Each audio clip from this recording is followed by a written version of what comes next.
चाहते हैं कि अल्लाह अज़्ज़ा वजल रोजी की तंगी को दूर फरमा दे, तो दो चीजें इख्तियार करो, इस्तिग़फ़ार करो, अस्तग़फ़िरुल्लाह अस्तग़फ़िरुल्लाह अस्तग़फ़िरुल्लाह, इसे इख्तियार करो और अल्लाह की बारगाह में तौबा करो, यानी दिल से शर्मिंदा हो जाओ।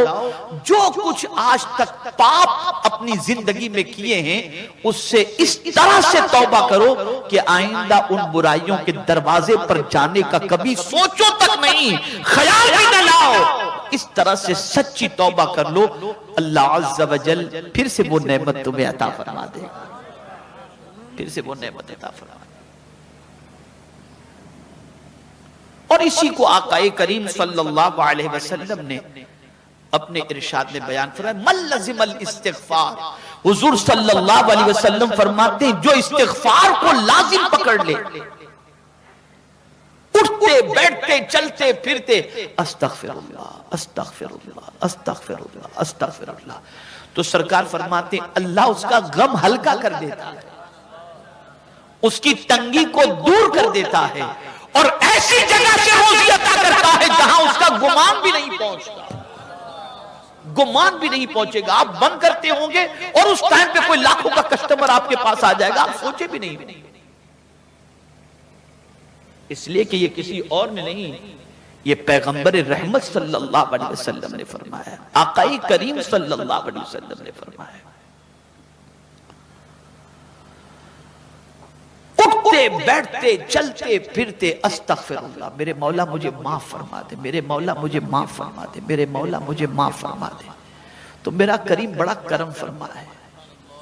ये आज के इंसान की बात नहीं है कि उसका अगर कोई जुर्म करे तो वो कह दे एक बार तो माफ करता हूं लेकिन अब दोबारा माफ नहीं करूंगा। मेरे करीम की शान बहुत अरफ़ो आला है, 70 मरतबा गुनाह करके 70 मरतबा तौबा करो, वो माफ फरमा देता है।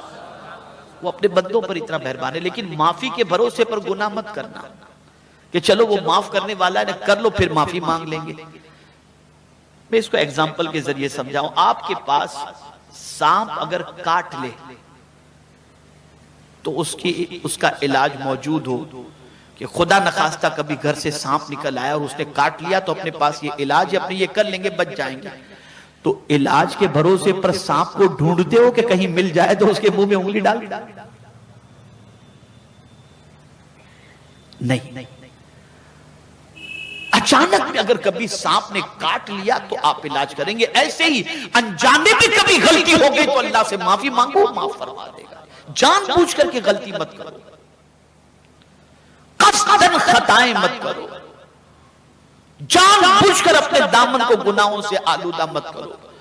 और ये बात अच्छी तरह से याद रखें, कभी कभी ऐसा भी होता है कि इंसान ये सोचता है कि मैंने जिंदगी में बहुत सारी अच्छाइयां की हैं, उसके सिले में मुझे इतना मिल जाए, इतना मिल जाए, इतना मिल जाए।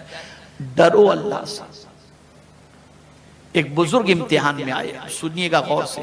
एक बुजुर्ग सख्त इम्तिहान में आए, इतना सख्त इम्तिहान कि उनका पैमाने सब्र जो है वो लबरेज होने लगा, बेचैन हो गए। तो फिर अल्लाह की बारगाह में उन्होंने अर्ज किया, मेरे मौला मैंने कुछ नेकियां की हैं, मुझे नहीं मालूम तेरी बारगाह के अंदर कौन सी नेकी कबूल है या नहीं, लेकिन एक बात तेरी बारगाह में अर्ज करता हूं कि अब ये मुसीबत मुझसे बर्दाश्त नहीं होती। अगर कोई नेकी तुझे पसंद आ गई हो तो उसके सदके में मेरी मुसीबत को दूर फरमा दे। बस इतना कहना था कि अल्लाह अज़्ज़ा व जल्ल ने फौरन उनकी मुसीबत को दूर फरमा दिया।